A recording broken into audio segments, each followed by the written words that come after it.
Magandang umaga po sa bawat isa. Sino pong masaya na naririto siya sa bahay ng ating Panginoon? At malapit na po, next week na po yung ating anniversary. 72 years na po tayo. At nakita po natin kung ano yung pagpapala ng ating Panginoon sa bahay-sambahan na ito dahil naging obedient po tayo sa kanyang mga salita, sa kanyang mga utos. Tandaan po natin, ang mga salita po ng Diyos ay hindi po pabigat, hindi po mabigat. Nasa 1 John chapter 5 po yan, kung di ako nagkakamali, nandun po yan. Yung commandments po ng Diyos is not burdensome, sabi po diyan. Hindi po siya pabigat. Kaya po, natatamo natin ang pagpapala ng Diyos dahil maluwag, may kagalakan po sa puso natin kung paano po natin sinusunod ang kanyang mga salita. At sa umaga pong ito, atin pong patuloy na pag-aralan ang salitang obedience. Yung importance of obedience. Napaka-importante po nito. At dito po, pag-aaralan natin ang tatlong karakter na nakatala o may kwento po sa Bible na ito kung paano nila naranasan ang pagsunod sa ating Panginoon at kung paano po sila pinagpala o paano sila pinotektahan at kung paano po yung buong pamilya nila naligtas.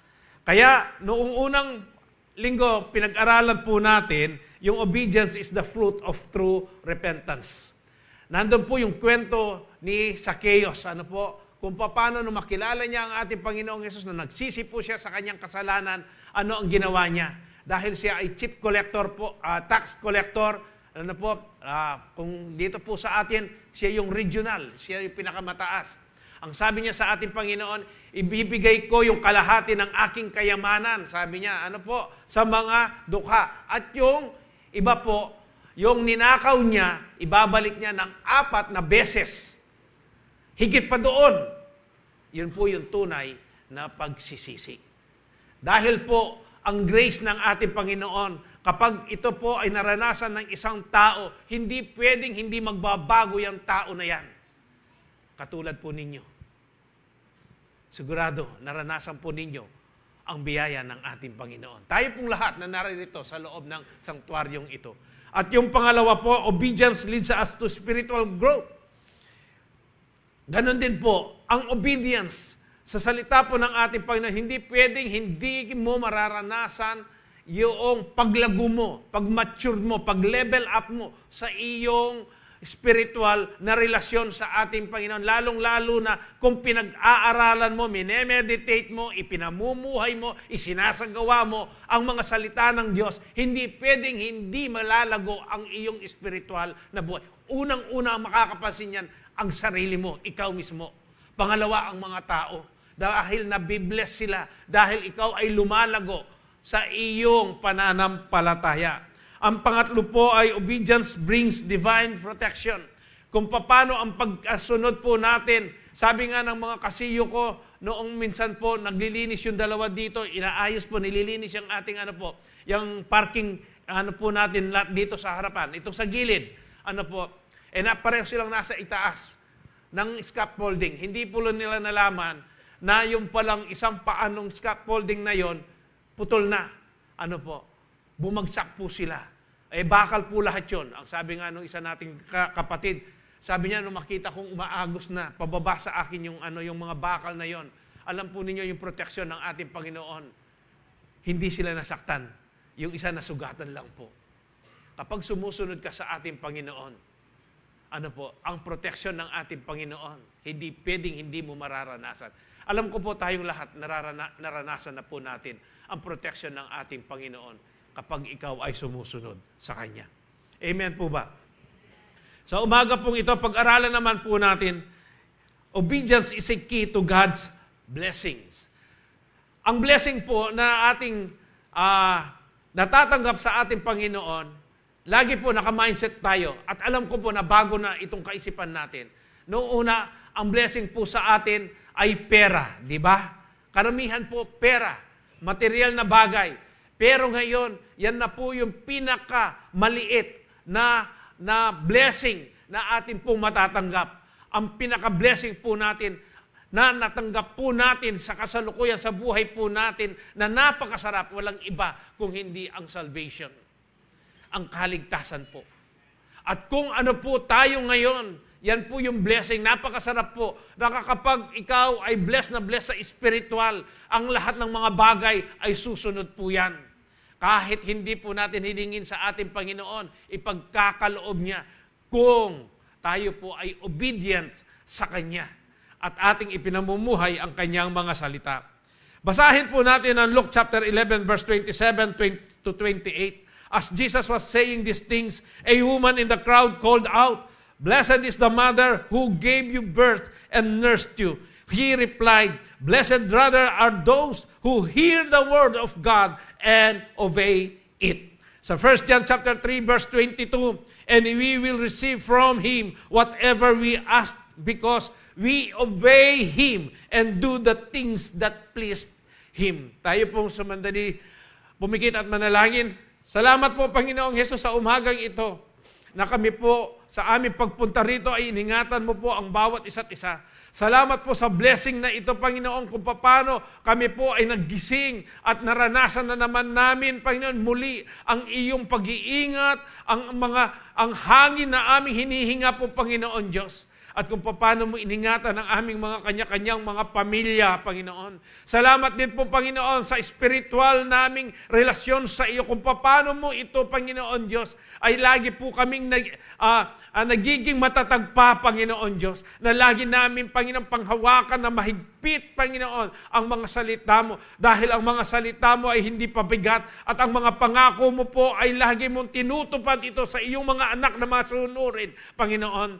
Panginoon, maraming salamat po. At sa umagang ito, nagdideklara po ako ng freedom. Freedom, kalayaan, Panginoon, doon sa humihingi ng kalayaan sa droga, Panginoon, sa sugal, sa scatter, Panginoon Diyos. Panginoon Diyos, kalayaan, Panginoon, sa lust of the flesh, Panginoon. Kalayaan, Panginoon Diyos, sa mga addict, Panginoon Diyos, sa paglalaro ng cellphone, Panginoon, mga games sa cellphone, Panginoon. Panginoon Diyos, yung palakalayaan sa unforgiveness, Panginoon. Panginoon, dalangin ko rin po na magkaroon po ng restoration sa mga pamilyang sinisira ng kaaway, Panginoon Diyos, na maging sentro ka, Panginoon. Maraming salamat po sa lahat ng mga provision na iyong ipinagkakaloob sa bawat isa't isa sa amin. Holy Spirit, malaya po kayong kumilos sa aming kaligitnaan.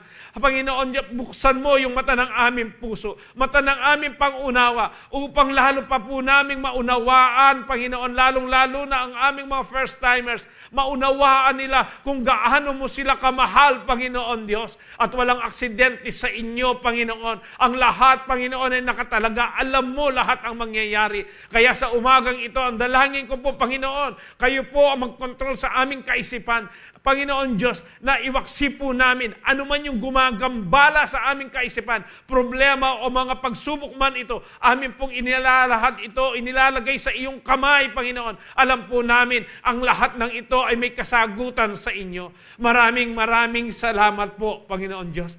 Itago mo po ako sa inyong likuran. Lukuban mo po ako ng iyong banal at makapangyarihan na dugo. Ang mga salita mo, ang siya lang mga salita ko. Maraming salamat po, Panginoon, sa pangalan mo, Jesus. Ang lahat po ay magsabi ng Amen. Ang sabi po dito sa binasa natin kanina, sa Luke chapter 11:27, dito po, nagsasalita po, nangangaral, nagtuturo ang ating Panginoong Jesus. At meron pong isang babae na sumigaw. Sa karamihan po sa kanila, ang sinigaw niya, "Blessed is the mother who gave you birth and nursed you." Sino po ang tinutukoy ng babaeng ito? Walang iba kung hindi si Maria. Si Maria po ang ina ng ating Panginoon sa laman. Ano po? Sinabi rin sa kanya ni Angel Gabriel na ikaw, Maria, pinagpala ka sa lahat ng mga babae. Bakit? Dahil siya po yung maglilihi. Siya po yung magbubuntis sa ating Panginoong Jesus. Subalit, binasa po natin ito. Sumagot po ang ating Panginoong Jesus. Ano ang sabi niya? Blessed rather are those who hear the word of God and obey it. Mas pinagpala yung mga nakarinig ng salita, ng banal na salita, ng Holy Scripture po. Ito pong nasa Bible na ito. Itong naririnig ninyo ngayon. Ano po? At Ano ang sabi niya? Sumunod, sinunod. Naging obedient po sila doon sa narinig nila. Ang ibig sabihin po dito, isinapuso nila. Ipinamuhay po nila. Hindi lang po nila pinakinggan. Kaya bless po yung mga nakikinig na taimtim sa salita ng Diyos at kanila pong ipinamumuhay ito. Amen po ba? Sa 1 John chapter 3 verse 22, and you will receive from Him whatever we ask. Sabi po dyan, because we obey Him and do the things that please Him. Ano ang mga bagay po na nakakapagbigay ng kasiyahan sa ating Panginoon? Natural po yung maging tapat ka, yung maging matuwid ka, mamuhay ka na may katuwiran, mamuhay ka na sinusunod mo ang mga utos ng ating Panginoon Diyos. At ikaw ay nagiging magandang modelo sa mga kapwa mo, even sa iyong mga pamilya. Nagiging ilaw at asin ka. Amen po ba? Ito po yung gustong makita sa atin ng ating Panginoon. Kapag obedient ka, itong mga ito, nakikita mo sa iyong sarili. Kaya nga po pag-aralan natin ang unang karakter, kung paano naranasan ni Noah yung Noah's obedience saved his family from God's wrath. Ang pagsunod po ni Noah, ito po yung nagbigay ng kaligtasan o naranasan ang kaligtasan ng kanyang buong pamilya sa galit po ng Diyos. Alam naman po ninyo ang kwento ni Noah. Sino po nakakaalam sa kwento po ni Noah? Ito po yung una natin pag-aaralan. Sa Genesis chapter 6 verse 9 to 14, yung mga ibang verses po na hindi ko po mababasa dito, assignment na po ninyo yan. Para lalo po ninyong maging interesting po sa inyo. Makita po ninyo kung paano yung buhay ni Noah na ating pong pinag-aaralan.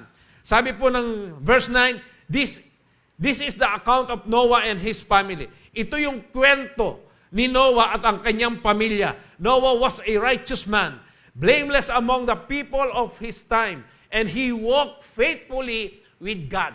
Kailan kaya natin maririnig ito? Na sasabihin ng Diyos sa atin. Si brother na ganito, he is a righteous man, blameless among of his time. Sino kaya po sa atin?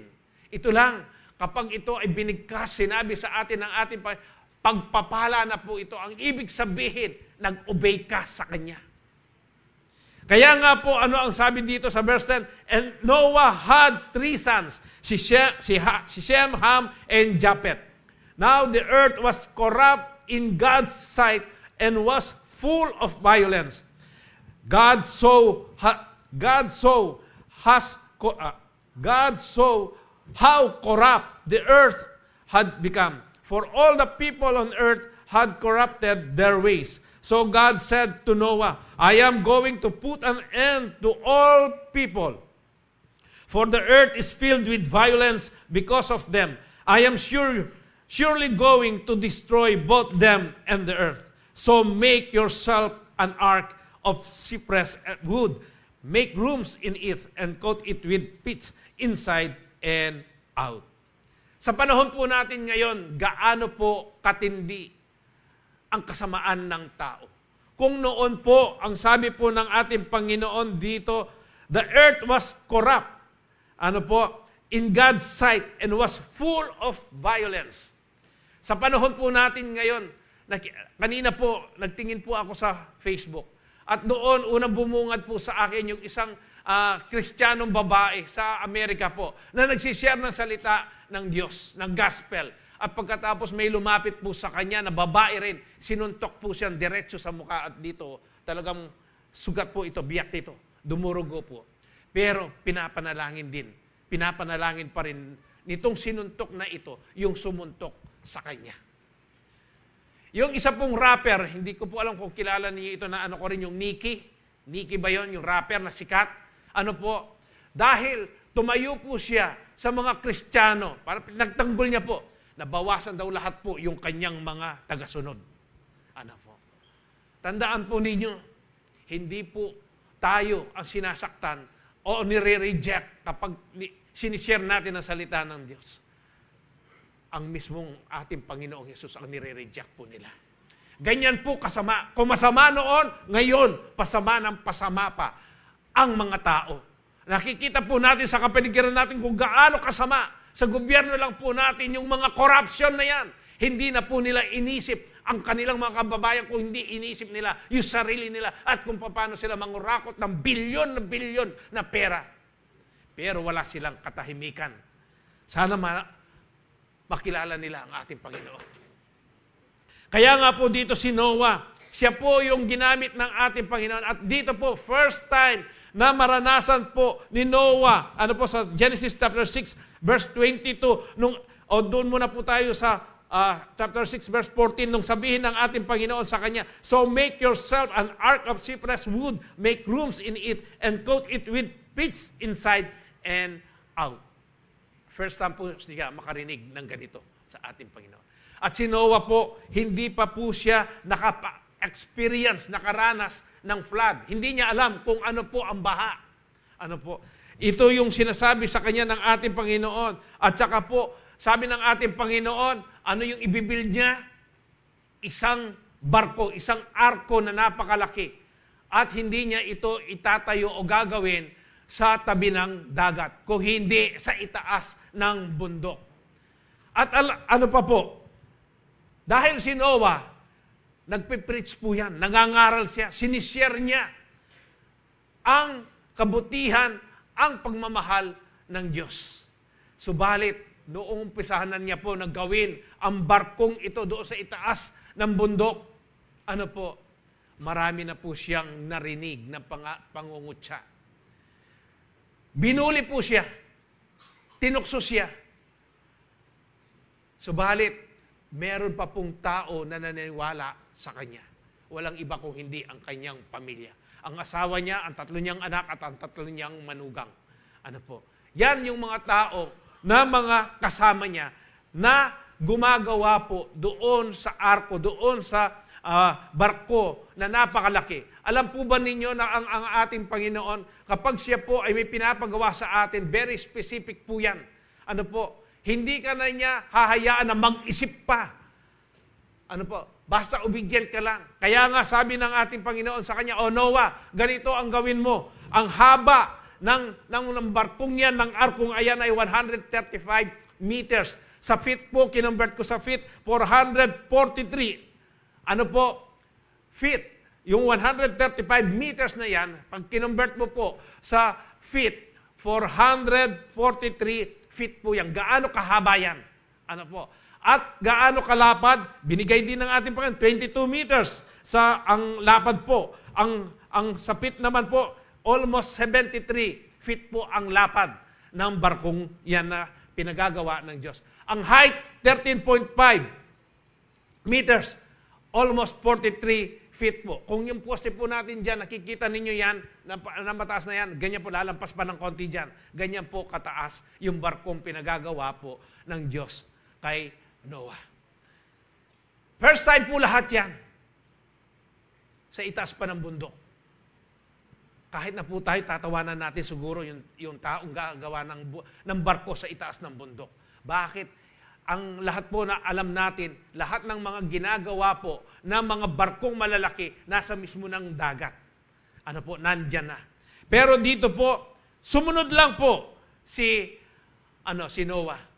For almost 100 years, wala pong ginawa si Noah kung hindi lang yung pinagagawa ng Diyos sa kanya. Araw-araw, tingnan po ninyo ito, araw-araw, nakakarinig ka ng mga negative na salita.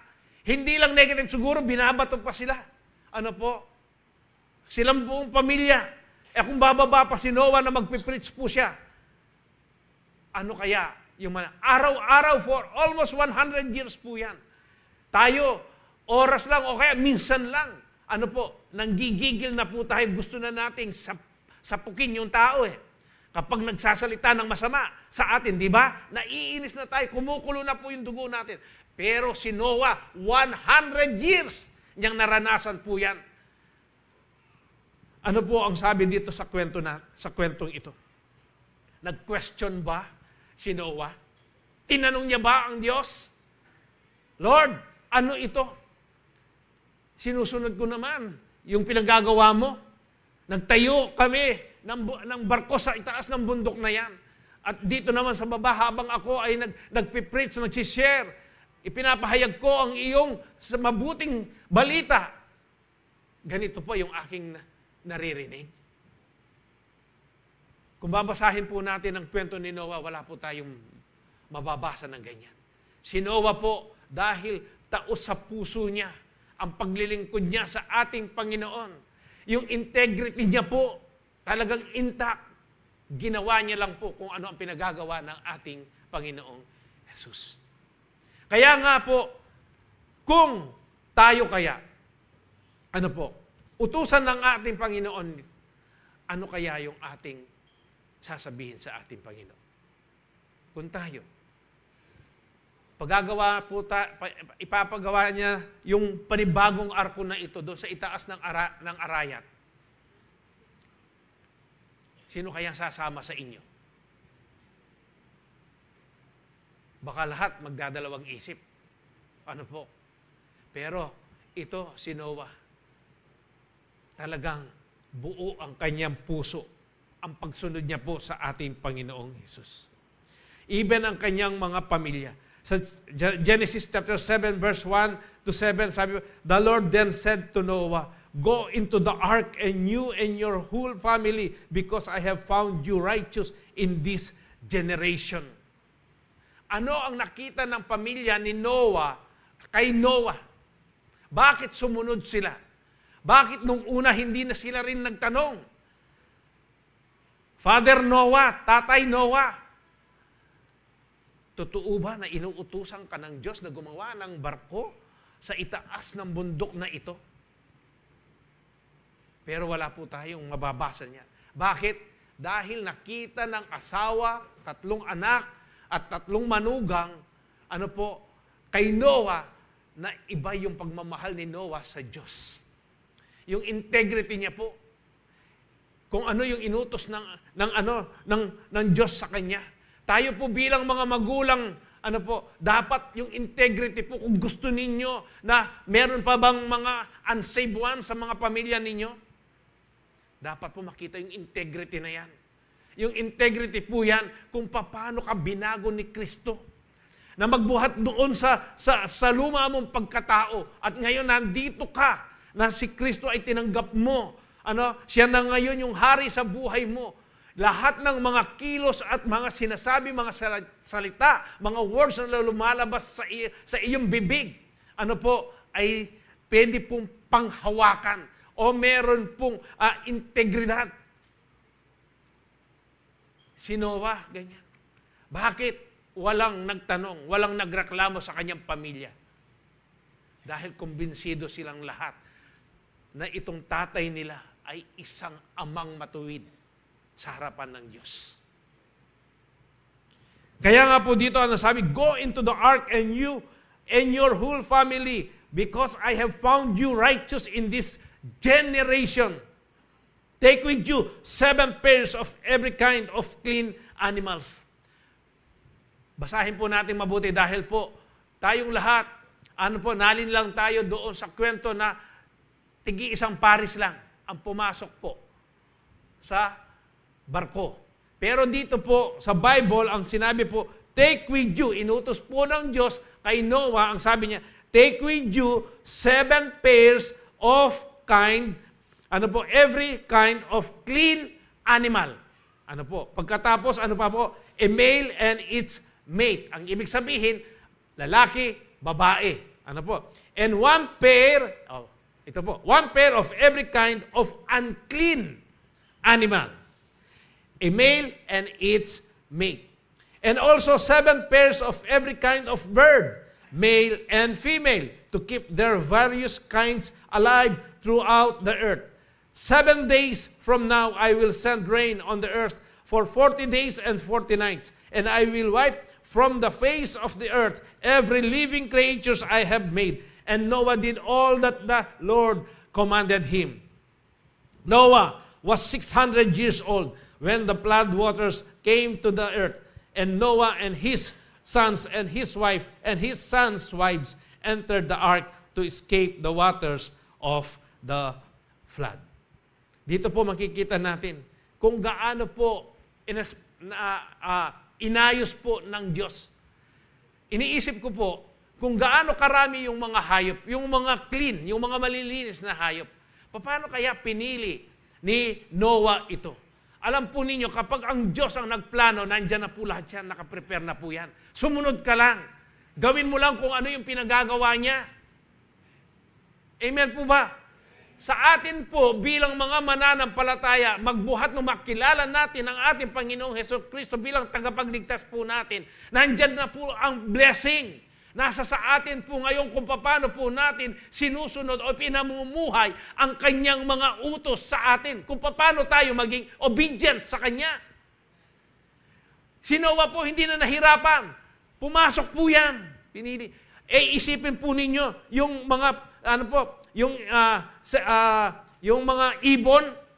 Paano niya hanapin yung mga ibon na yan na lumilipad?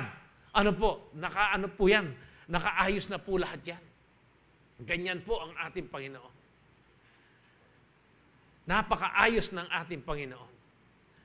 Ang gusto niya po, maging maayos din yung buhay po natin. Nakaprepare na po lahat ng blessing. Nasa sa atin lang po kung paano po natin susundin yan para yung mga blessing na yan ay maranasan po natin sa panahon po natin ngayon. Ano po ang sabi dito sa verse 5? And Noah did all that the Lord commanded him. Ginawa niya lahat. Walang sinabi, Lord, pwede ba ito? Ihiwalay mo na lang muna. At yung mga pumasok po ng mga hayop dito, malalaki po ba lahat? Yung mga elemento, yung mga kalabaw, yung mga hindi po. Marunong po ang Diyos. Talagang naipagkasya niya doon sa malaking barko na yon. Ang lahat ng mga uri ng hayop at mga ibon po, kung ano-ano man po yan. Maraming katanungan po, ano daw yung nauna, ang manok o ang itlog? Natural po, ang Diyos marunong po siya. Hindi niya gagawin na ang itlog po, papapasukin niya sa barko na durang-durang niya. Umiikot siya. Natural, manok po yan, o kaya sisiw po yan. Amen po ba? May sagot na sa tanong ninyo, no? Huwag niyo sasabihin na itlog ang nauna. Manok ang nauna. Ang Diyos po marunong po siya. Tandaan po ninyo. Kaya nga, kapag binabasa mo ang Bible, naradagdagan po ang wisdom mo, ang knowledge mo. Yung karunungan mo, hindi nababawasan. Lalo ka pang tumatalino. Kaya nga, 600 years old na po si Noah noon. Nung mangyari ito. At ang sabi po ng ating Panginoon sa kanya, sa 7, sabi niya, Noah and his sons and his wife and his sons' wives entered the ark to escape the waters of the flood. Paano? Ngayon, bumaha naman. Maraming katanungan po dyan. Natural po, kung babasahin po niyan, binuksan ng Diyos yung permanent. Yung bang, nung sabihin ng ating Panginoon na ihiwalay yung tubig sa baba at yung sa itaas. Nabutas po yun. At pagkatapos yung mga sibol po sa ilalim, talagang nag-pour out po ang tubig dyan. Kaya nga, for 150 days, lumubog ang sanglibutan. Yung hindi mga nakapasok po doon sa barkong yon, sila lang po ang nakaligtas. Yung mga hindi nakapasok, patay po lahat yan. At alam po ninyo, kung ito yung tuktok ng pinakamataas na bundok noon, lumubog po yan ng mahigit sa 20 feet. Kaya wala pong nakaligtas. 150 days.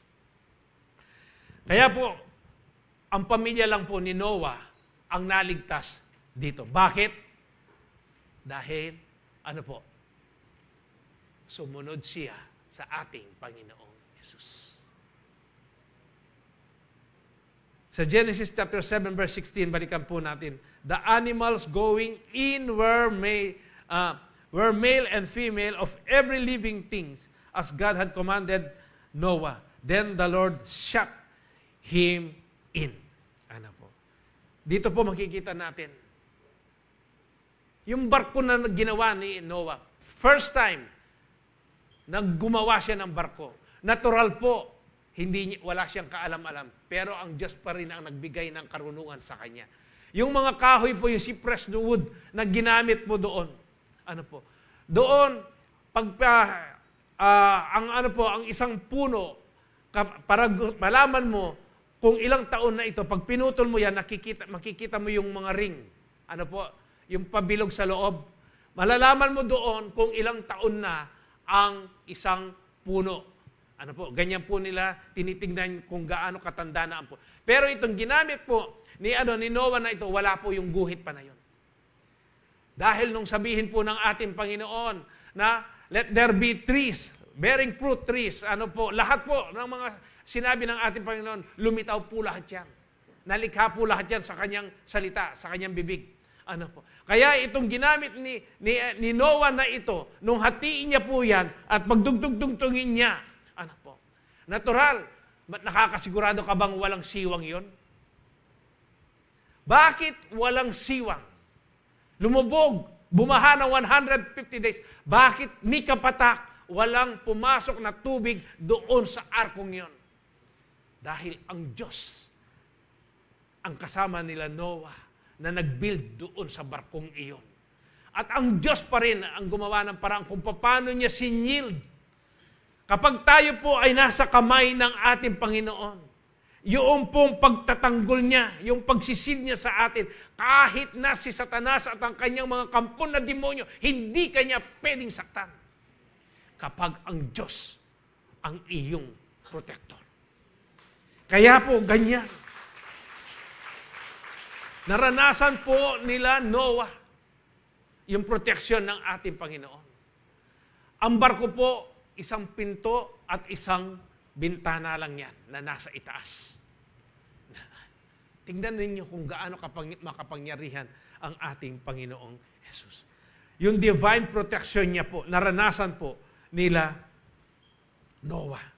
Sa Hebrews chapter 11 verse 7, it was by faith, pakisabi po, faith, that Noah built a large boat to save his family from the flood.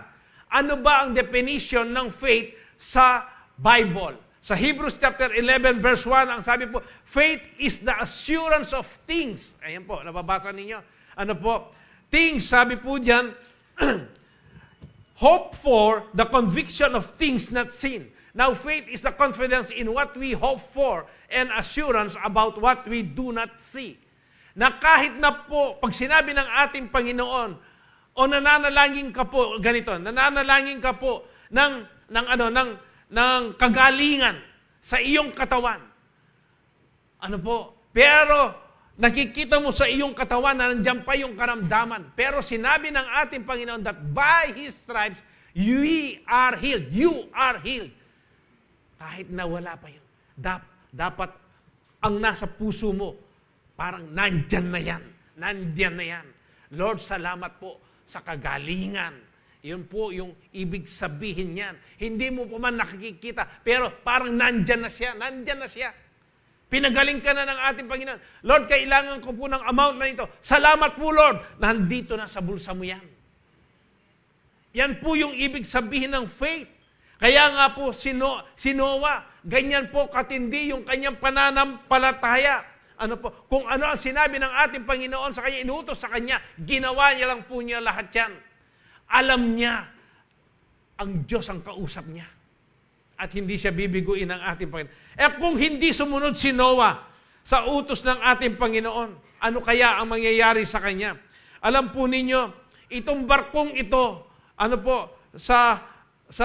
natin, meron pong tinatawag na typology. Pag sinabi pong typology, itong barko, tingnan po niyo, itong barkong ito, ang sumasagisag po, ang nagsisimbolo dyan, walang iba kung hindi ang ating Panginoon. At yung pinto naman po yan, ang ating Panginoon din po ang simbolo niyan. Ano po ang sabi ng John chapter 10 verse 9? Ang sabi po, I am the door. Sabi po ng ating Panginoon. If no one enters by me, if anyone enters by me, he will be saved and will go in and out and find pasture. Ang Diyos po Ang ating Panginoong Jesus, siya lang po yung pinto. Siya yung door. Ano po? Bakit nandito tayong lahat? Narinig natin ang salita ng ating Panginoon. At tayo po, hinayaan natin na itong sarili natin, itong buhay natin, ano po, na pumasok po sa ating Panginoon. Kaya nararanasan natin, ano ang sabi diyan? We'll go in and out and find pasture. Ano ang nararanasan po ninyo ngayon?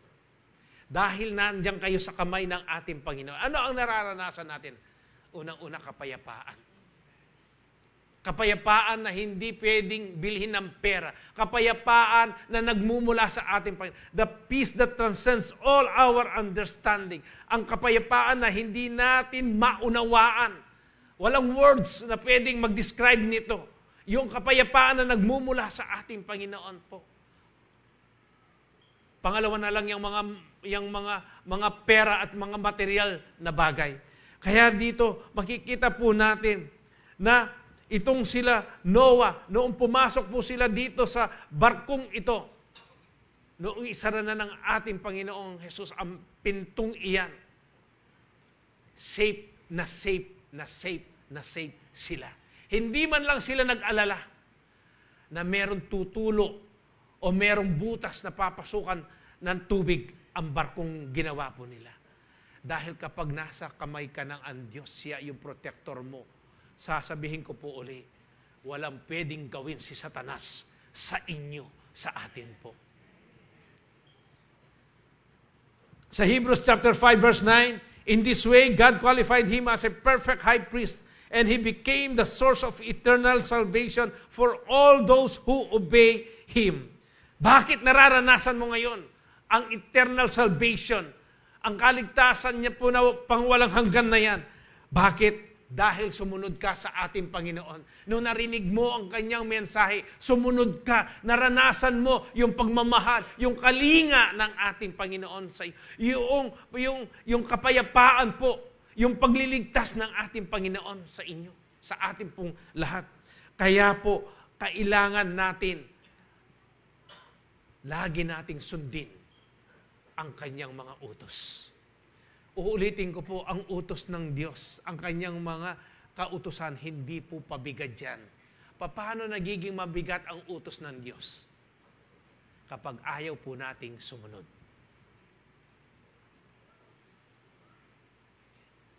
Ang katuruan ng ating Panginoon, ang sabi niya, dalhin mo lahat ng ikapo mo sa bahay-sambahan. Alam po niyo, lagi ko nasasabi ito. Bakit ko nababanggit lagi ito? Bakit namin lagi nababanggit ito? Yung pera at saka yung forgiveness. Yan dalawang yan ang weapon ng kaaway para ang bawat isa't isa sa atin tuksuhin niya. Bumagsak tayo muli diyan. Mahalin natin ang pera. Huwag tayo magpatawad. Hindi tayo makakarating sa buhay na walang hanggan na kasama natin ang ating Panginoong Hesus. Pera, number 1 po yan. Pagdating po sa giving, ang dami po na nahihirapan pa. Pag sinabi ng ating Panginoon, ibigay mo yan, sumunod ka lang, tandaan mo, hindi ka niya pababayaan. Ako po, at yung mga ibang kapastoran po, lahat na kami dito, naranasan po namin yan. Naranasan din po namin na hindi kami sumunod. Naranasan namin ang consequence ng hindi pagsunod. Naranasan namin yung pagsunod kung ano ang tinuturo ng Bible, ng salita ng Diyos. At ngayon nararanasan namin kung paano namin nararanasan yung mga pangako ng Diyos na pagpapalain ka. Tandaan po niyo, ulitin ko, hindi lang pera ang pagpapala, kung hindi po yung buo ang pamilya mo, walang may karamdaman. Kasama mo silang nananambahan. Pagpapala po yun. Yung walang suwail sa mga anak mo, pagpapala yan. Sa panahon po natin ngayon, asamin po natin yung spiritual na pagpapala. Ipagkakaloob ng Diyos ang mga material na bagay na yan. Kapag sinabi niyang ibigay mo, ibigay po natin. Hindi po tayo binubudol-budol ng Diyos. At pagkatapos na nagawa natin, iiwan. Hindi po. Kapag nangako ang Diyos, gagawin at gagawin niya. Kaya nga dito, ano po, sabi po diyan, He became the source of eternal salvation for all those who obey Him. Ano po?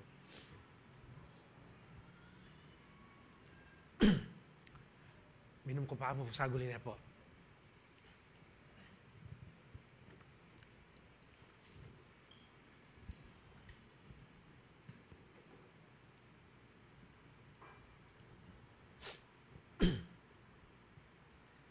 Marami po ang hindi naniwala kay Noah. Kaya 8 lang tao ang naligtas, ang nakapasok doon sa arko. Karamihan, majority po, patay po silang lahat. Nalunod po silang lahat. Pero ang Diyos po, alam ninyo, mahal na mahal niya ang tao. Dahil yan lang yung kinreate niya sa kanyang mga kamay. Ang lahat po sa salita lang niya. Kaya mahal na mahal niya. Kaya doon sa John 3:16, ano po ang sabi? For God so loved the world that He gave His one and only Son. Ano po? Ayan. That whoever believes in Him, kung babasahin po ninyo yan, that whosoever, meron pa pong kondisyon eh. Kung sino lang yung mananampalataya sa Kanya, maniniwala sa Kanya, hindi ka talaga namimilit ang Diyos. That whoever, sabi po dyan, believes in Him shall not perish but have eternal life. Sa mga bisita po natin, sa mga first-timers po natin, ganyan po tayo kamahal ng Diyos. Na pinagkaloob niya po ang kanyang bugtong na anak. Hindi lang po sa amin. Kaya naririto kayo para po maranasan ninyo yung pag-ibig po ng Diyos na yan. Sa inyo rin. Mahal na mahal po kayo. Ayaw ng Diyos na may mapariwara sa atin o pumunta po sa impyerno. Subalit, ang tao po, siya ang pumipili. Yung lagi ko pong nababanggit na quotation, life is not a series of chances, it is a series of choices. Choice po natin ngayon. Choice po ninyo yan, kapatid. Kung tatanggapin po ninyo ang ating Panginoong Jesus o papapasukin ninyo sa inyong puso ang ating Panginoong Jesus bilang sarili ninyong tagapagligtas, Panginoon po ng buhay ninyo. At sasabihin ko po sa inyo, hindi po kayo manghihinayang. Dahil ang pakinabang niya, buhay na walang hanggan. Kaya po dito, ano sabi? Sa John chapter 3, verse 36, and anyone who believes in God's Son has eternal life. Anyone who doesn't obey the Son will never experience eternal life, but remains under God's angry judgment. Anyone who doesn't obey the Son will never experience eternal life, but remains under God's angry judgment. Malinaw po, ano po? Kung sino man po yung hindi susunod o mag-o-obey sa anak. Sino po yung anak na tinutukoy dito? Si Jesus. Ang sabi, will never, hinding-hindi na niya mararanasan ang buhay na walang hanggan. Ano ang sabi diyan? But remains. Siya'y mananatili. Saan? Sa galit. Yung judgment ng ating Panginoong Jesus. Malinaw po, ano po? Ano pa ang sabi sa 2 Thessalonians 1:8? He will punish those who do not know God and do not obey the gospel of our Lord Jesus. Sa panahon po natin ngayon, nagtataka po ako. Kung itatanong ko, lalo na sa funeral service, kung itatanong ko gaano nila kakilala o kilala ba nila si Jesus? Marami pong nagsasabi, kilala nila. Ano po? Kilala nila. Iba po yung kilala mo at doon sa may relasyon ka sa ating Panginoong Jesus. Tayo pong lahat namulatan po natin na ang pangalang Jesus ay binibigkas lang po natin. Pero yung kahulugan, yung malalim na kahulugan, ano yung ibibigay, ano ba yung kapangyarihan ng pangalan ni Jesus, hindi po natin alam.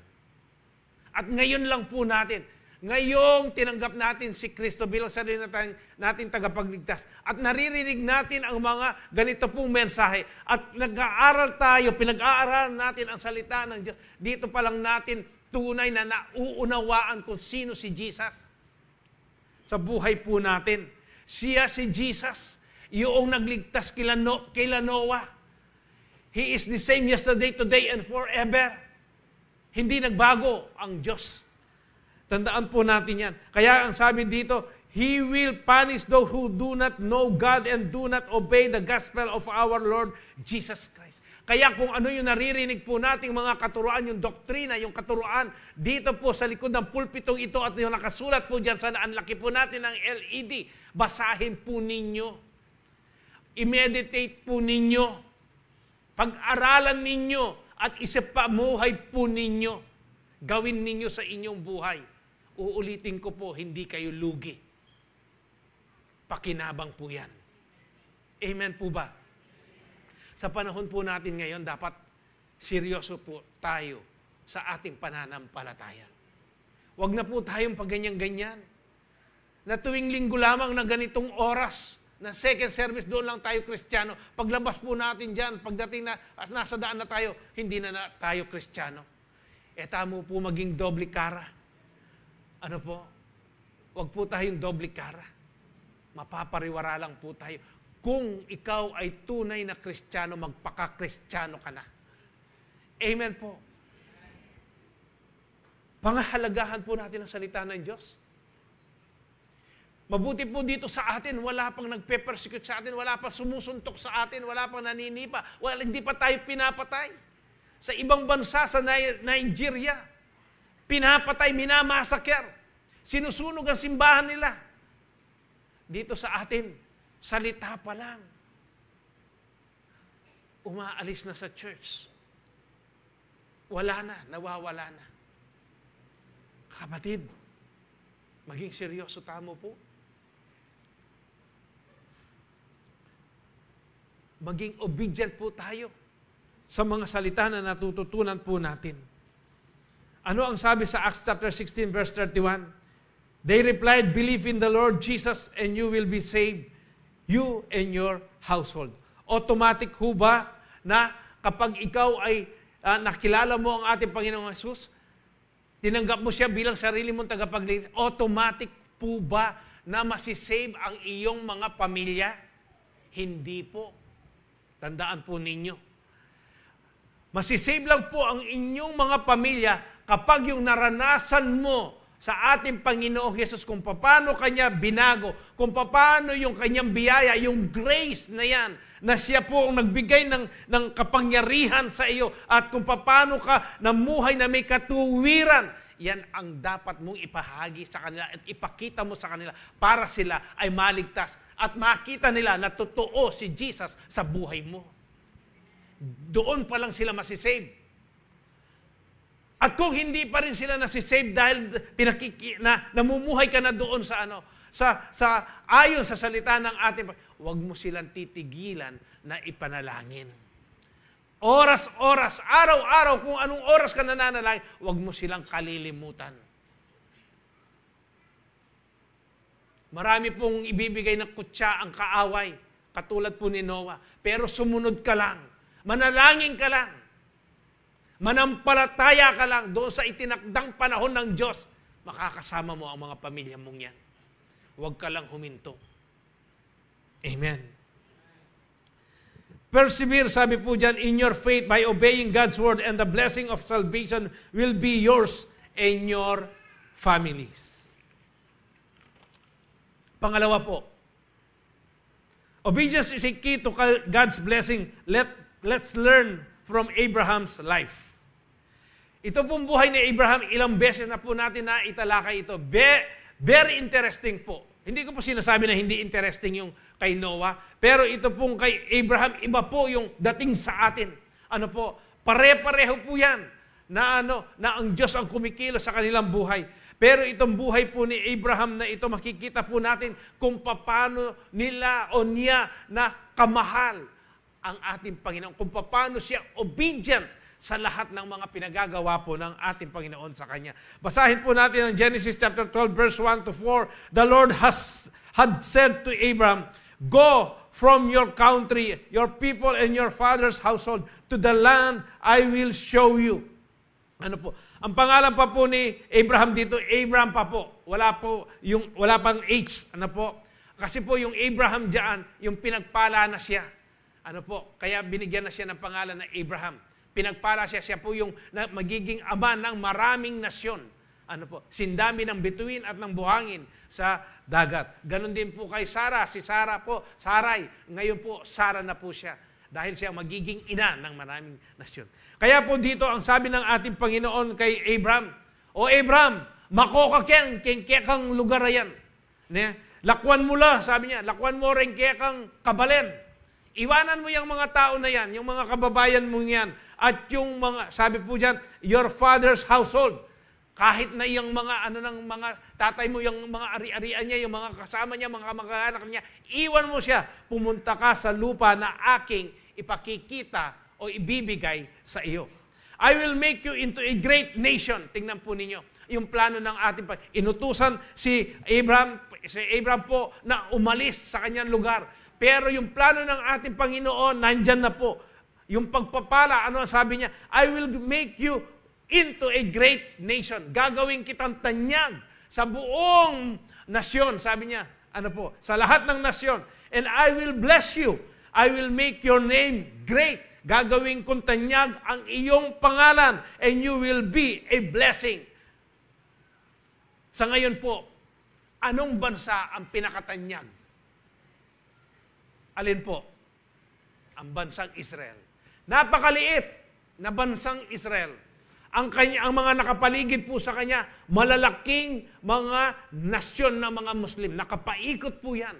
Noong nakaraang gera, kung sinusubaybayan po ninyo, itong taon lang na ito, 2,000 na missiles, iba't ibang klaseng missiles po, ang pinalipad ng Iran para durugin. Wala silang purpose kung hindi durugin lamang, patayin lamang ang mga Hudyo, ang mga Israel po. Pero, yung pangako ng ating Panginoon sa kanila, yung sabi po dito, "I will bless you, I will make you your name great, and you will be a blessing. I will bless those who bless you, and whoever curses you, I will curse, and all people on earth will be blessed through you." Tinupad ba ng Diyos ang kanya pong pangako? I-bless niya po, protektahan niya ang Israel. Doon sa 2,000 na different kinds of missile, yung supersonic, pag sinabi po supersonic, mas mabilis sa ibang missile yan. Hindi po na agad na nadidetect sa sobrang po nilang bilis. Opo, merong nakalusot, pero hindi pa rin sila pinabayaan ng Diyos. Hanggang ngayon, nakatayo pa rin ang Israel. Yung karunungan na pinagkaloob ng Diyos sa bansang ito, ang Israel, sa kasalukuyan, sila lang po yung merong Iron Dome na pwedeng protektahan ng kanilang bansa kapag dumarating yung maraming missile na yan. Hanggang ngayon, yung promise ng ating Panginoon sa Kanya, tinutupad po niya. Bakit tayo blessed? Bakit natin nakilala ang ating Panginoon? Dahil sa bansang Israel. Doon nagmula po ang Savior. Kaya nga po dito, lahat ng mga nakasulat na binabasa po natin dito, ginawa po, tinupad ng ating Panginoon. Anong sabi sa verse 4? "So Abraham went as the Lord had told them, and Lot went with him." Yung anya po ito, pamangkin. Si Lot po. Abraham was 75 years old when he set out from Haran. 75 years old na po. Dito po, matagal ng baog si Abraham. Ano po? At ang kanyang asawa na si Sarah po ay barren. Pag sinabi pong barren, pag sinabing yung field na yan, yung bukid na yan ay barren, ang ibig sabihin, wala nang nabubuhay dyan. Ano po? Walang pwedeng mabuhay. Kaya ganun po yung bahay bata po ni Sarah. Wala nang mabubuhay na bata diyan. For 75 years, ano po. Pero ano po ang sabi ng ating Panginoon? Basahin mo natin po ang Hebrews chapter 11 verse 8. "By faith, Abraham, when called to go to a place he would later receive as his inheritance, obeyed and went, even though he did not know where he was going. Sabi niya ng Diyos, lisanin mo ang inyong lugar, ang inyong bansa. Iwanan mo ang lahat ng mga taong yan, kahit na yung mga tatay mo. Pumunta ka sa lugar na ipagkakaloob ko, ipakikita ko sa iyo. Sumunod po si Abraham, kahit na po, hindi niya alam. Ano po? Dahil po kapag ang Diyos, uulitin ko po, kapag meron siyang inuutos sa atin, ano po, hindi kanya iiwan. Hindi kanya pababayaan na ikaw yung sarili mo ang gagawa ng pamamaraan. Sumunod ka lang. Nandyan na yung pamamaraan ng Diyos. Sundin mo lang siya. Bakit ang dami pa po sa atin na napapariwara at sasabihin natin, ganito ba ang buhay ng Kristiyano? Ganito ba ang buhay ng born again? Magbuhat nung aking makilala o tinanggap ko si Kristo bilang tagapagligtas ko. Bakit ganyan ang buhay ko? Paano kasi hindi mo sinusunod yung kanyang pinag-uutos, yung kanyang mga salita? Sundin mo lang, magiging maayos yan. Amen po ba? Sigurado kayo, nagmamasid kayo sa ating mga kapatid. Bakit ito? Ganito ang buhay niya. Pinagpapala siya. Bakit? Kasi sinusunod niya yung mga utos ng ating Panginoon. Bakit ako ganito? Suriin po ninyo. Suriin natin yung sarili po natin. Bakit? Sino ang may problema? Ang Diyos ba? Hindi. Nandyan na po yung kanyang pamamaraan. Ang gusto lang niya, ang gusto po niya makita, yung sumunod tayo sa kanya.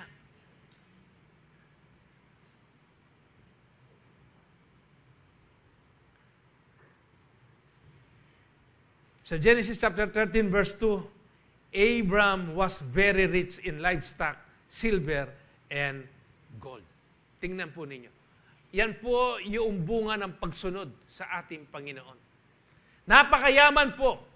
Sino ba yung very rich ngayon na alam natin na tao sa buong mundo? Sino po? Masasabi natin, si Elon Musk. Hindi na po siya bilyonaryo ngayon, trilyonaryo na po siya. Ano po? Pero masasabi na, opo, sa atin siguro, bilang tao, masasabi natin, siya na yung very rich. Pero hindi niya hihigitan si Abraham. Si Abraham po, even sa kanyang spiritual, sa kanyang relasyon sa Diyos, very rich po siya. Yan ang hindi wala kay Elon Musk. Yan yung advantage po natin. Tayo rin, very, very rich tayo sa ating Panginoon. Spiritually po, kung tayo po ay marunong sumunod sa Kanya. Amen po ba? Kaya dito masasabi po natin na si Abraham, wala naman siyang parang pinagtrabahuan. Ang ano lang dito, marunong lang siyang sumunod sa ating Panginoon. Kahit saan po siya dalhin. Ano pa ang matututunan natin sa kanya? Abraham was highly blessed because he obeyed God's word even though he did not fully understand God's plan. Sa Romans chapter 4 verse 18-21, even when there was no reason for hope, Abraham kept hoping. Ano po yung ibig sabihin dito? Hindi ba pinangangkuhan siya ng ating Panginoon na magkakaroon sila ng anak? Ano po? How many years po silang naghintay? More than 25 years. Maliban doon sa 75 years na nangangarap sila na magkaanak. Pero nung pangangakuan po sila ng ating Panginoon na magkakaanak po sila, ano po, hindi na po natanggal yon sa kanyang puso, sa kanyang isipan. Yun ang lagi niyang pinagmumuni-munihan. Wala pa pong Bible noon. Wala pang Torah noon na binabasa po nila. Ano ang ginagawa ni Abraham? Ano po? Para yung pangako ng ating Panginoon na yon ay manatili sa kanyang puso. Kapag lumalabas po siya at tumitingin po siya sa langit, ano po, nakikita niya ang bituin, ang araw, ang ulap, ano po, ang buwan. Lagi niya sinasabi sa kanyang sarili, ito yung gawa, ang likha ng Diyos ko, na magbibigay ng anak sa akin. Bakit itong mga bituin na ito, itong mga tala na ito, 75 years na ako, magwa 100 years na ako, bakit hindi sila nalalaglag? Bakit itong buwan na ito, na tuwing gabi, nandyan siya, bakit hindi nauubusan ng liwanag? Bakit ang araw, pag suminag sa araw, yung init niya, yung liwanag niya, bakit hindi nagbabago? Dahil yan ang Diyos ko, siya ang lumikha niyan. Kaya kaya niya rin ipagkaloob yung aking hinahangad, yung bata, yung anak. Ano po ang sabi dito sa kwentong ito? Hindi siya, kahit na wala ng dahilan na siya ay umasa pa, pero patuloy pa rin siyang umaasa. Believing that he will become the father of many nations, for God has said to him, that's how many descendants you will have. And Abraham's faith did not weaken. For 75 o 25 years sa paghihintay niya, hindi man lang nanghina ang kanyang pananampalataya. Tayo po, may hinihingi tayo sa ating Panginoon. Pambayad lang ng tubig bukas. Nanalangin ka pa kahapon, hanggang ngayon wala pa. Nanghihina ka na. Nawawalan ka na ng tiwala sa atin. Lord, no ka rin niya po itasagot na ng maputot kaya po sulo bukas, Ginoo. Si Abraham, ano ang ginawa niya? Siguro nagpupuri po siya dito. Wino-worship niya ang ating Panginoon. Kaya nga yung faith niya, hindi man nanghina. Ano pa ang sabi? Even though at about 100 years old, sabi po dyan, age, sabi niya, he figured his body was as good as dead, and so was Sarah's womb. Nasa isip na niya, itong katawan na ito, wala na to. Kahit na yung asawa ko, hindi naman, pero hindi siya huminto na magtiwala po sa ating Panginoon. Hindi man lang nanghina yung kanyang pananampalataya. Ano po ang sabi sa verse 20? Abraham never. Pakisabi po yung never. Ang sabi po, Abraham never.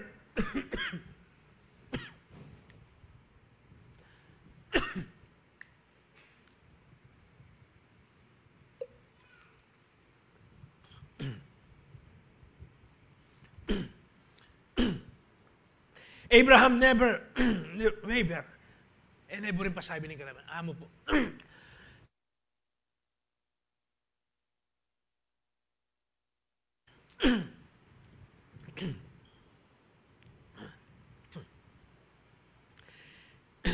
Abraham never wavered in believing God's promise. Hindi kailan po nawala yung kanyang pananampalataya sa ating Panginoon. Sa promise po ng ating Panginoon. In fact, sabi po diyan, his faith grew stronger.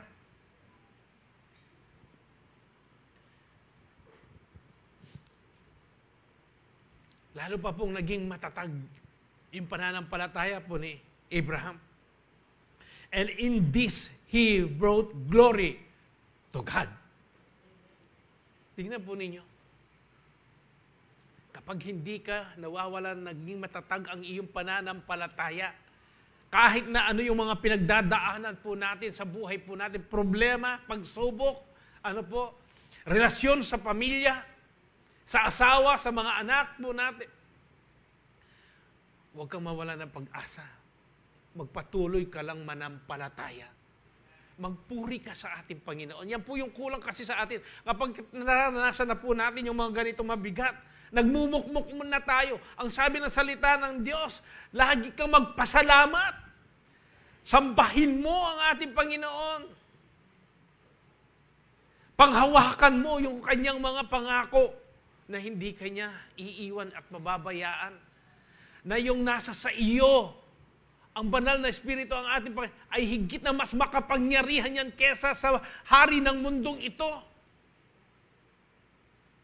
Binigyan po tayo ng authority ng Diyos to trample on snakes and scorpion. Kung dumarating po yung mga unbelief, yung doubt na yan, i-pull down po natin yan, ilagay natin yan sa paanan po natin, at tapakan natin yan, ang sabi ng Luke chapter 10, verse 19 po. God has given us the authority to trample on snakes and on scorpions and to overcome all the power of the enemy, and no one will harm us. Ito po ang ginawa ni Abraham. Hindi siya nanghina sa kanyang pananampalataya, kung hindi lalo pa siyang naging matatag sa kanyang pananampalataya. Kaya nakapagbigay ito ng kaluwalhatian sa ating Panginoong Jesus. Nakikita po ninyo tuwing Miyerkules, yung mga nagpapatotoo po dito, kung paano nila pinanghahawakan ng salita ng Diyos, yun po nagbibigay ng kaluwalhatian sa ating Panginoon. Kaya po tayong mga nakakarinig, ano po ang nangyayari? Lalo po tayong nai-encourage. Nai-encourage tayo na lalo pa tayong manatili at panghawakan natin ang mga pangako ng ating Panginoon. Kung sila nagawa nila, tayo ba hindi natin magagawa? Yung Diyos ba nila, hindi natin Diyos? Iisa lang ang Diyos natin. Nasa sa atin po ngayon yan.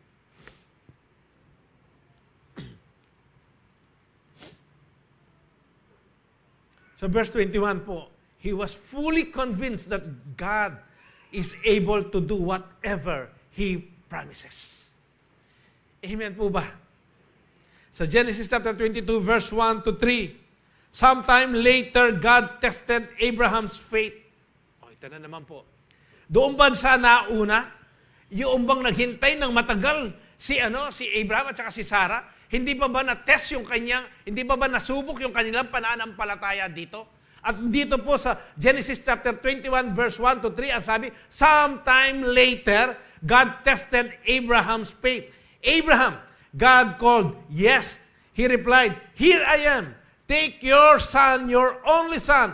Yes, sabi po, Isaac, whom you love so much. Sabi, and go to the land of Moriah. Go and sacrifice him as a burnt offering on one of the mountains, which I will show you.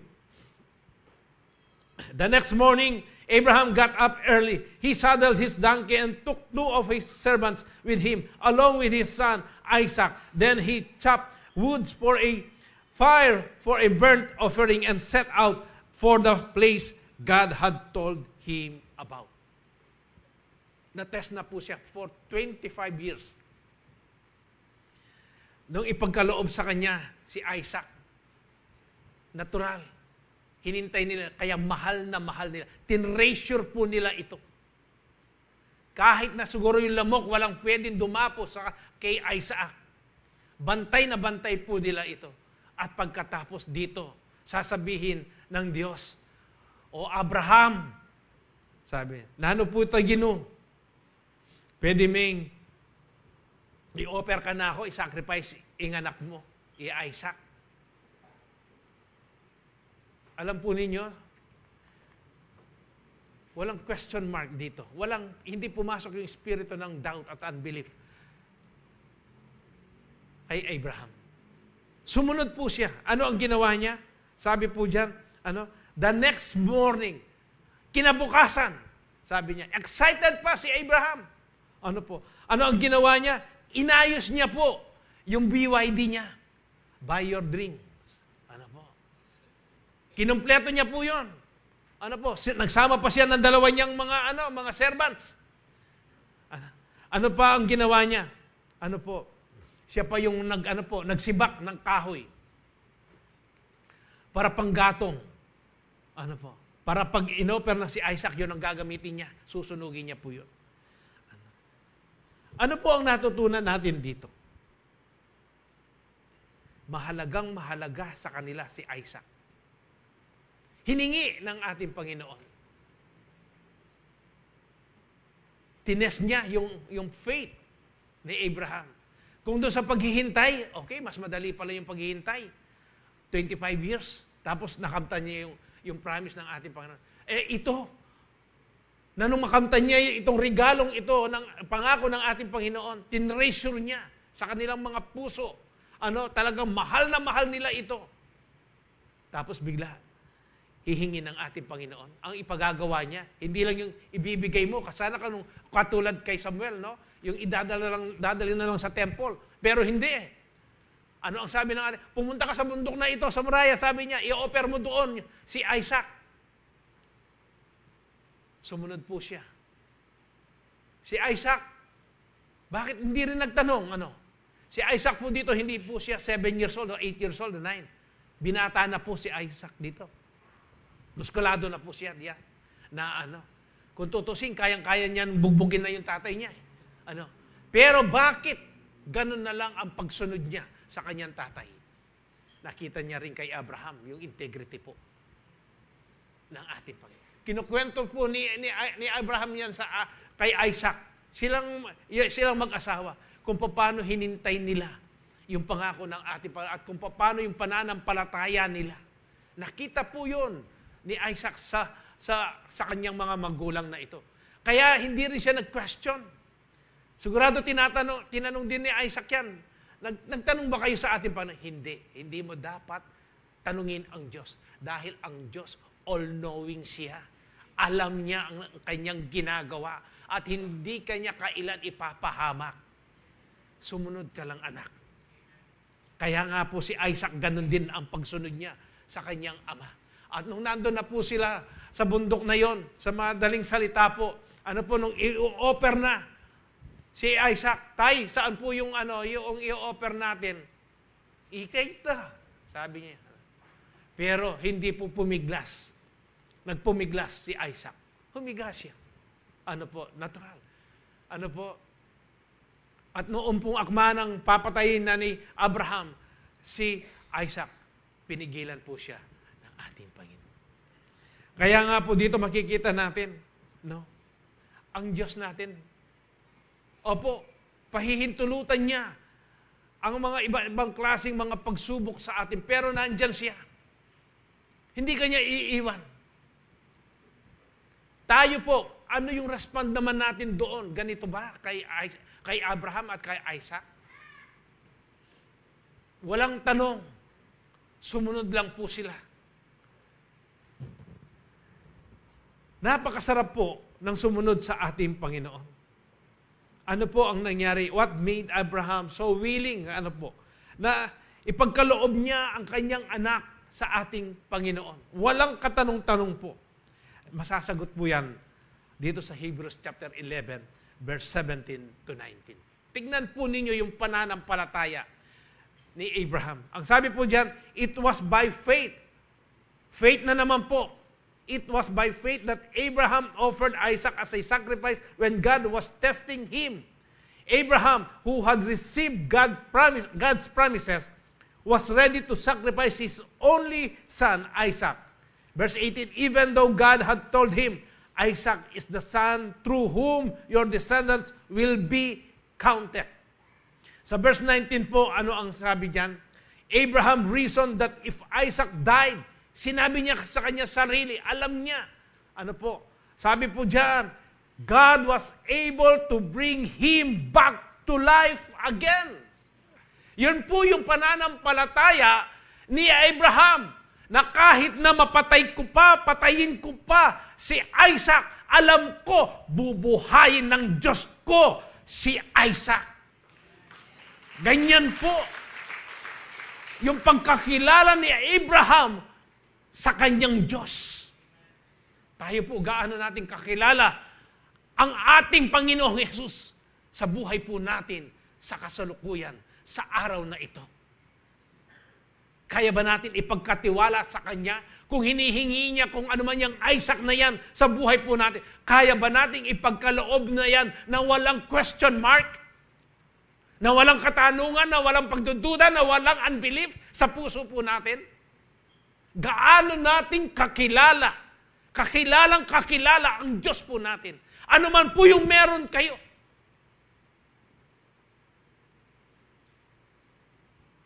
Ang Diyos po natin, buhay po ang Diyos natin.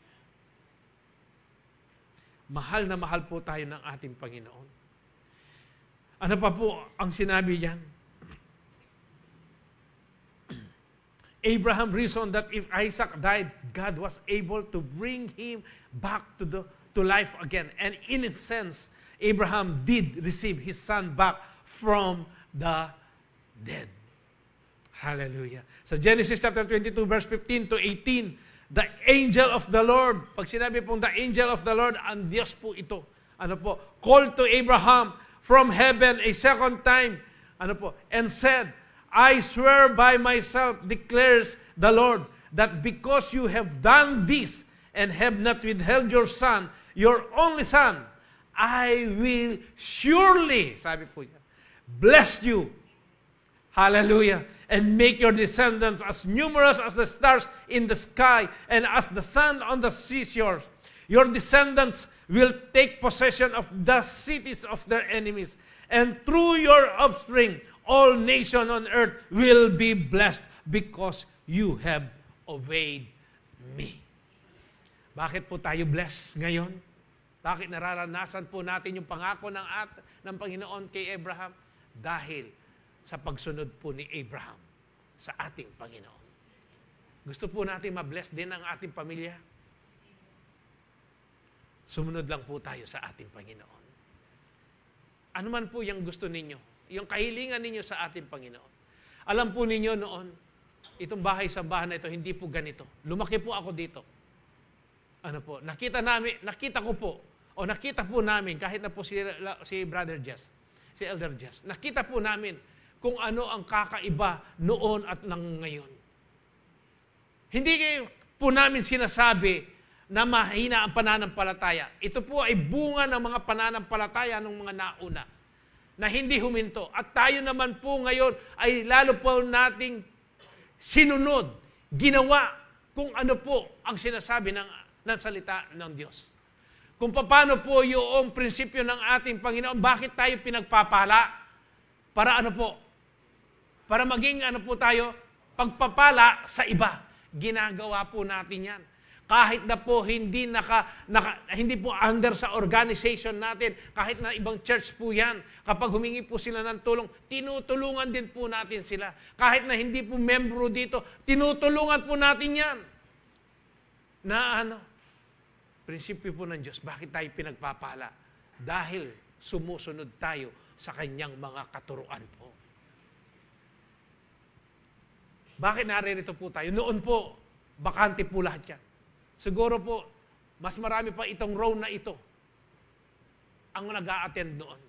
Pero meron pong isang kapatiran dito, pastor, na tuwing galing po siya, pagkatapos niya nang galing sa Bible school, aakit siya diyan, pinagpipray niya po lahat ng mga fees na yan.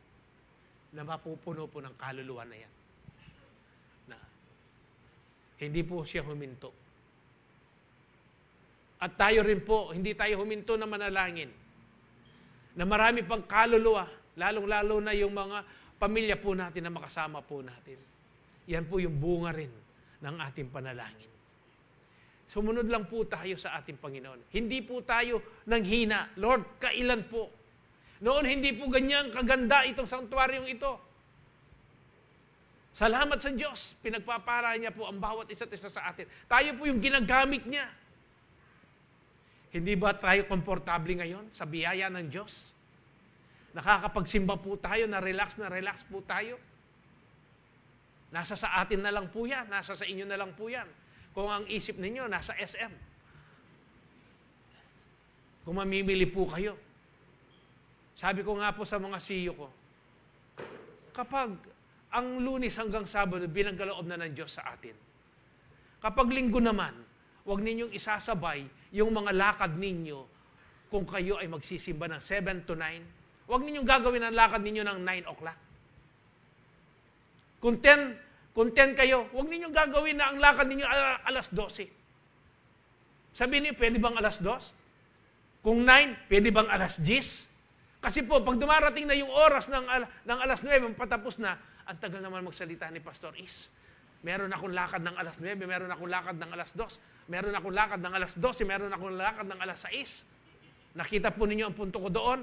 Yung konsentrasyon ninyo, hindi na kayo makikinig. Pinapagalitan na ninyo si Pastor Is. Wag na po ninyong gagawin yan. Na isasabay ninyo yung lakad ninyo. Para kayo ay lubos na mapagpala. Para yung salita ng Diyos na ninyo na maisa puso po ninyo. At kung yung lakad ninyo na ilagay ninyo ng alas 2, maisishare pa ninyo doon sa inyong mga kausap. Pagsunod lang po yan. Kaya nga po pinagpala itong mga karakter na to, si Noah at saka sa Abraham, pagsunod lang po yan. Kung ano yung priority mo. Priority mo ba ang Diyos? E di gawin mo yung the best kung paano ma-please ang Diyos sa buhay spiritual mo. Sabi po ng James chapter 2 verse 22, you see that his faith and his action were working together and his faith was made complete by what he did. Ang sabi po ng iba, yung faith daw po, yung faith pinagtatrabahuan daw, hindi po. Ang sabi diyan, his faith and his action. Yung pananampalataya niya po, nakikita po diyan yung kanyang kilos, yung gawa niya po. Yung sabi, kapag sinabi mo na ikaw ay magaling na kahit na alam mo, na nakikita mo pa yan sa katawan mo, yung karamdaman, dapat yung kilos mo, yung mga pananalita mo, magaling ka na. Dapat na po yan. Ebidensya po yan, nakikita. Nag-work po yan. Magkasama po yan. Sa Revelation chapter 3 verse 2, po ang sabi? Wake up! Sabi po diyan, ito po yung mga sinasabi ng ating Panginoon sa Church of Sardis. Sabi po diyan, wake up, strengthen what remains and is about to die. Ano ba yung about to die dyan? Yung spiritual na kalagayan mo o relasyon mo sa Diyos. Sa Diyos, sabi po diyan, for I have found your deeds, sabi niya, unfinished in the sight of my God. Yung deeds po dyan, yung obedience mo, yung spiritual mo. Ano ba? Malapit nang mamatay yan. Yung spiritual mo, ano ang dapat mong gawin? Sabi po diyan, Kaya nga si Paul, ano ang sabi niya kay Timothy sa 2 Timothy chapter 4:7, sabi niya po, I have fought the good fight, I have finished the race. Sabi niya, I have kept the faith. Talagang si Paul po, ginawa niya lahat ang magagawa niya para itong pananampalataya niya hindi po manghina. Dapat po mag-effort tayo sa ating talagang proteksyonan po natin ito. Kapag nanghihina ka, ano ang dapat mong gawin? Hihiwalay ka ba sa CEO mo? Hindi ka na ba mag-attend ng mga church services? Magagalit ka na ba sa Diyos? Yun yung panahon na dapat kang maging intimate pa sa ating Panginoon. Yung intimacy. Na lalo ka pang lumapit, lalo ka pang manalangin, lalo ka pang magpuri, magpasalamat sa ating Panginoon. Ito pong sila Noah, sila Abraham, ganyan ang ginawa nila. Kakaiba ba sila sa atin? Hindi po. Parehas lang tayong tao. Ang pinag-uusapan dito yung faith. Faith. God's amazing, sabi po diyan, God's amazing blessing are guaranteed if we prove our faith through obedience from the heart. Obedience. From Genesis to Revelation, obedience po ang pinag-asa. Obedience. Pangatlo po, salamat, mayayari ni Pastor Isan. Last po, kay Moses naman po. Obedience set his family free from slavery. Marami po ang nangyari sa buhay ni Moses. Si Moses po, siya po ay kahit na po siya ay Hudyo dahil noon pinapapatay po ng pero ang lahat ng mga bata na 2 years old below. Kaya ang nanay niya po ano pangalan ng nanay niya? Bila ko yakingisyo. Nanay niya, inilagay siya sa isang parang yung case, kahon, tapos pinaano po sa ilog. At noon naman nagkataon na yung anak ng pero, maliligo yan, nakita po niya, kinuha niya, inampun niya. Kaya nga si Moses lumaki po sa Egypt sa piling po ng reyna. Subalit kumuha po ng ng mag-aalaga ang reyna. Kaya nga po ang kinuha ang nag-alaga kay Moses yung kanyang ina. Kaya nga naturuan po si Moses doon sa pamamaraan o sa pamumuhay ng mga Hudyo, ng mga Israelita. Hindi po yung pamumuhay ng Ehipto.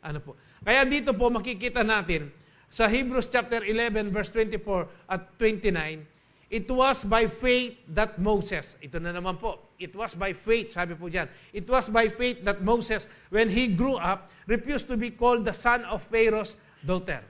Labi niya po, at yun keng kama, magdasaya po. Ne po, yung kasabihan po natin, ang ganda na po ng kalagayan niya. Ano po? Pero ano po ang sinasabi dito? Ayaw niya, nirefuse niya po na matawag po siya na anak ng Pharaoh's daughter. He chose to share the oppression of God's people instead of enjoying the fleeting pleasures of sin. He thought it was better to suffer for the sake of Christ than to own the treasures of Egypt. Tingnan po niyo yung kaisipan ni Moses. Ano po? Kaya, ano ang sabi niya? He thought it was better. Mas maigi pa. Sabi niya, na ako ay mahirapan for the sake of Christ. Alang-alang kay Kristo. Kesa sabi niya na to own, no? Na makamtay niya po yung treasures, yung mga ng Egypt. For he was looking ahead to his great reward. It was by faith that Moses left the land of Egypt and not fearing the king's anger. He kept right on going because he kept his eyes on the one who is invisible. Nakatuon po yung kanyang paningin doon sa hindi niya nakikita. It was by faith that Moses commanded the people of Israel to keep the Passover and to sprinkle blood on the doorpost so that the angel of death would not kill their firstborn son. It was by faith. Ano po? Alam po ninyo ito, yung Passover, yung panahon na po na matigas na talaga ang ulo ni Pero, ayaw niya talagang pakawalan ang mga Israelita. Ito yung pinakalas na ginawa ng ating Panginoon. Ang sabi ng ating Panginoon kay Moses, sabihin mo sa kanila, ano po, na maglagay sila ng dugo ng hayop. Doon po sa doorpost, sa, anong tawag, amba ng kanilang mga pintuan. Para pag dumating mamayang hating gabi, ang angel of death, pag nakita niya yan, lalampasan niya. Yung mga walang, mga dugo na yan, mamamatay yung firstborn nila. Kaya nga po, maingay noon sa Egypt. Dahil ang mga Ehipto, hindi po nila alam yan. Yung mga Israelita lang po ang nakaalam yan. Kaya nag-iyakan po ang mga magulang noon. Kaya po, dito makikita natin, yung pagsunod din ni Moses, ang nagbigay ng kaligtasan po sa buong Israelita. Nailabas niya po ito sa Ehipto. Alam po niyo, maraming pinagdaanan dito si Moses. Kung basahin po ninyo yan. Yan po yung assignment ninyo. Basahin po ninyo. At itong pinag-uusapan natin, lalo pa po ninyo mauunawaan kung gaano makapangyarihan ang Diyos at kung paano itong tatlong karakter na ito na naging masunurin sila sa ating at hindi sila nang hinayang. Hindi nila sinabi na ang Diyos na aming pinaniniwalaan ay hindi totoo ang kanyang mga pangako. Makikita po natin diyan kung paano sila naging matatag sa kanilang kanilang pananampalataya. Sa verse 29, it was by faith that the people of Israel went right through the Red Sea as though they were only on dry ground. Naranasan din po nila kung paano ang Red Sea, ang pulang dagat po, nahati sa dalawa at sila po ay dumaan doon. Tuyo po yun. Hindi po putik. Tuyong-tuyo yung dinaanan nila doon. Ang dami po na inutos ng Diyos kay Moses na ginawa niya. Na nagkaroon po ito ng kalayaan sa bansang Israel. Kaya nga po, doon naman po, noong ang mga sundalo po ng mga Ehipto, ang sila naman pong, dumaan. Ano po ang sabi diyan? But when the Egyptians tried to follow, they were all drowned. Makikita na naman din po natin dito yung proteksyon ng ating Panginoong Yesus. Sa obedience po, ang dami pong mga pangako ng Diyos na dapat po nating maranasan. Bakit nadidelay po yan? Dahil nagdi-disobey po tayo. hindi natin sinusunod yung pamamaraan ng Diyos. Ang gusto po natin yung pamamaraan natin lagi. Kapag pumapalpak tayo, tumatakbo tayo sa Diyos. Bumabalik tayo doon sa kanyang kaparaanan. Pero ang Diyos, tignan po ninyo, hindi po siya maymot. Hindi kanya tutulagsain eh. Nandun pa rin yung grace ng ating Panginoon. Kaya napakahaba ng grace ng ating, yung slow to anger ng ating Panginoon, yan po yung grace niya. Kung hindi po maikli, kung hindi slow ang anger niya, baka patay tayong lahat. Wala pong makakarating sa langit. Pero ganyan yung yung pag-ibig ng ating Panginoong Yesus. Kaya nga po si Moses, dahil sa kanyang obedience, obedient na puso po, nailigtas niya ang mga Israelita. Our obedience to God's word can bring spiritual freedoms and blessing to our families. Amen po ba? Just as Moses' obedience led to the Israelites' physical freedom by trusting and obeying God, we can experience breakthroughs. Ano pa yung gusto ninyong, mapagtagumpayan ninyo? Pag nag-obey ka sa ating Panginoon, sigurado may breakthrough. Babalik po ako sa pagbibigay. Marami po nahihirapan. Pero ngayon, maraming nagpapatotoo po. Noong sumunod sila, naging generous po sila sa pagbibigay po sa ating Panginoon. Even po yung first fruit po natin, marami po ang hindi pa kumbinsido. Pero ngayon, nararanasan nila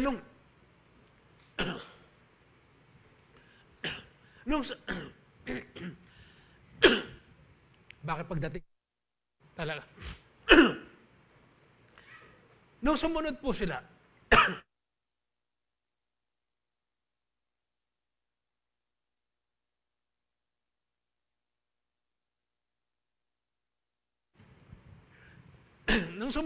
naging generous sila. Pinagkaloob nila yung first fruit nila. Ano yung patutuo nila? Yung mga kahilingan po nila. Pinagkaloob ng ating Panginoon. Yung isa po na nagpatutuo, nung pinagkaloob niya yung kanyang first fruit, hindi po pera ang natanggap niya, kung hindi yung restoration ng kanyang pamilya. For 10 years, hindi sila nag-uusap. Ni-restore ng Diyos yung pamilya po nila. Ang dami po na ano po yung gusto ninyo maranasan ninyo? Yung breakthrough po ninyo. Ang sabi diyan, yung protection pa ng ating Panginoon. Yung dalawa nating kapatid dito po, na naglilinis, na bumagsak po yung scaffolding na tinutungtungan nila. Pinrotektahan po sila ng ating Panginoon dahil sumusunod sila sa ating Panginoon. Ano ba yan? Led to the Israelites' physical protection and guidance. Yung pag-guide po ng ating Panginoon, potentially leading to freedom from spiritual, emotional, or situational slavery in our lives and families. Ano tong hinihiling mo sa ating Panginoon? Sa pamilya man po yan. Ano man, sa business yan, sa trabaho man po yan. Sa relasyon man yan. Sumunod lang po tayo sa ating Panginoon. Sa kanyang mga pinag-uutos. Makakamtan po natin yan. Magkakaroon tayo ng breakthrough sa buhay po natin bilang mananampalataya. Sa Mark chapter 16, verse 15 to 18, and he said to them, go into all the world and proclaim the gospel to the whole nation. Whoever believes and is baptized will be saved, but whoever does not believe will be condemned. And these signs will accompany those who believe. In my name, they will cast out demons. They will speak in new tongues. They will pick up serpents with their hands. And if they drink any deadly poison, it will not hurt them. They will lay their hands on the sick and they will recover. Binigyan po tayo ng authority ng Diyos. Authority. Ano po yung authority? Nandyan po. Ano ang sinasabi po dyan? They will lay hands on the sick and they will recover. Ano po? Ano ba yan? Yung bang kapag may inaalihan ng masamang espiritu, meron po tayong authority para itaboy po yung mga masasamang espiritu na yan. Ano man po yung mga karamdaman, mga sumpa sa katawan po natin na nilagay ng kaaway, meron po tayong authority. Para yan, iwaksi, tanggalin. Kunin ni Satanas muli yan. Authority po yan. ipinagkaloob na po sa atin ng ating Panginoon. Ano lang yung dapat natin gawin? Sumunod po tayo. Obedience. Obey. Obey is to, believe is to, ano po yan? Obey. Ano po? Maniwala ka, sumunod ka. Ano po? Hindi po, pwedeng hindi natin mararanasan ang kapangyarihan ng ating Panginoon. Sa bahay-sambahan po natin, ito muli aking pong babanggitin, nakikita ko po ngayon kung paano tayo nag-o-obey, kung paano tayo naniniwala, nag-o-obey. Ginagawa natin ang lahat ng pinagagawa ng ating Panginoon. Kaya nararanasan natin yung victory po, ano po, yung freedom, ano po, ano man po yan, ano pa, kung paano tayo pinagpapala, kung paano natin nabibili po yung mga lupa na pinapanalangin natin na wala naman tayong ganyang karaming pera. Pero ang Diyos ang nag-supply po lahat niyan. Bakit? Dahil nag-obey tayo sa kanyang mga pinagagawa sa atin. Amen po ba? God gave Moses the authority to set his people free. Christ has also given us authority to set the captives free. Mag-review na po tayo. Obedience is a key to God's blessing. Noah's obedience, number one, Noah's obedience saved his family from God's wrath. Abraham's obedience led him to receive his miracle. Moses' obedience set his family free from slavery. Noah, Abraham, and Moses received their blessings and miracles because they obeyed God in faith. Ang Diyos ba nila Moses, ni Abraham, ni Noah, siya rin po ba ang Diyos natin sa kasalukuyan? Kung siya pa rin ang Diyos po na nila Abraham, ni Isaac, ano po, ni Jacob, ni Noah, siya pa rin yung Diyos natin ngayon. Pwede niya bang gawin yung ginawa niya sa kanila, sa atin? Ano po yung dapat natin lamang na gawin? Obey. Obey. Trust and obey. For there's no other way but to trust and obey. Yan po ang susi. Ano po? Last 4 verses po. Romans chapter 1 verse 5, through him we receive grace and apostleship to call all the Gentiles to the obedience that comes from faith. Sa Acts chapter 6 verse 7, ang sabi rin po dyan, babasahin ko na lang po, obedient to the faith. Hindi ko na po babasahin ng lahat. Ano po? Yung una po, yung Romans 1:5, obedience that comes from faith. Yung pangalawa po, yung Acts 6:7, obedient to the faith. Tingnan po ninyan, hindi nagkakahiwalay. Ano pa po yung Romans chapter 16 verse 26, obedience that comes from faith. Obedient to the faith means being obedient to His word even if you don't understand. Amen po ba? Naniniwala po ba kayo dito? Na kahit hindi mo maintindihan, hindi mo maunawaan, hindi mo alam ang pamamaraan, kapag sinabi ng Diyos, iniutos sa atin ng Diyos, sumunod lang po tayo. Uulitin ko, hindi po tayo ipapahamak ng Diyos. Ang kailangan lang po natin, yung maging obedient po tayo, hindi po yung partial obedient.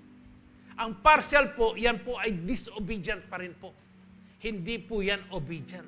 Dapat ang hinihingi po ng Diyos, yung pong obedient heart. Alam po ninyo, ang pagbibigay sa ating Panginoon, kung tutuusin, hindi niya po kailangan yung mga pera po natin. Ang hinahanap lang po ng Diyos dito, yung 100% na obedient yung puso po natin sa Kanyang ipinagagawa. Yun po yung Kanyang hinahanap. Hindi niya kailangan ng pera natin. Dahil siya naman ang may-ari ng lahat. Ang kailangan po ng Diyos, yung puso po natin kung paano po tayo sumunod sa Kanya. At doon mararanasan natin ang pagpapala na pangako niya po sa atin. Sa Luke chapter 5 verse 4 to 7, when he had finished speaking, he said to Simon, put out into deep water and let down the nets for a catch. Simon answered, Master, we've worked hard all night and haven't caught anything. But because you say so, I will let down the nets. Dito po, nangangaral po ang ating Panginoong Jesus. Hiniram niya po yung isang bangka ni Pedro. Pagkatas pumunta po, lumayo po siya sa dalampasigan habang nagtuturo po siya. At pagkatapos nagturo po, nakita niya itong sila Pedro na nangingisda po sila. Sinabi ng ating Panginoon, Pedro, ihagis mo yung lambat mo. Panginoon, magdamag na po kami. Inabot na kami ng kinabukasan dito. Nang madaling araw, pero wala pa rin po kaming nahuhuli. Pero sabi po ni Pedro, but because you say so, I will let down the nets. Sabi, dahil sinabi po ninyo, Panginoon, sabi, ihahagis ko po ang lambat. Ano ang nangyari dito sa kwentong ito? Noong pong iahaw nila, hilain nila ang lambat na yan, hindi po nila mahila-hila, hindi nila maihahon dahil punong-puno ng isda. Tumawag pa po sila ng mga kasamahan nila. Ganon din, halos lumubog ang kanilang mga bangka. Yan po yung pagpapala na sinasabi po na salita na sumunod lang po tayo at ang pagpapala ng Diyos, hindi po natin kayang, saluhin. Hindi po natin kayang tanggapin, ma-contain po yan. Ganyan po magpala ang Diyos kapag tayo ay naging masunurin po sa Kanya. Sino po ang gustong maging masunurin sa ating Panginoon? Tayo pong lahat. At nawa, itong mensahe na ito, nabuksan po yung ating puso't isipan kung paano kahalaga ang mag-obey sa salita, sa mga katuruan, sa doktrina na itinuturo po ng salita ng Diyos sa atin. Amen po. Po para mo, yung binabaliwala po ninyo, yung parang walang halaga na narinig ninyo ngayon, paglabas dyan, pahalagahan po natin. Darating ang panahon, wala na pong ganito. Pasalamatan natin ng Diyos. Mag-obey lang po tayo. At kung ano po yung gusto niyo maging breakthrough sa buhay po ninyo, ano man hindi po pwedeng hindi ipagkakaloob ng ating Panginoong Jesus. Amen po ba? Sino po ang na-bless? Tayo po ay tumayo. Tatanggap po tayo ng banal na hapunan.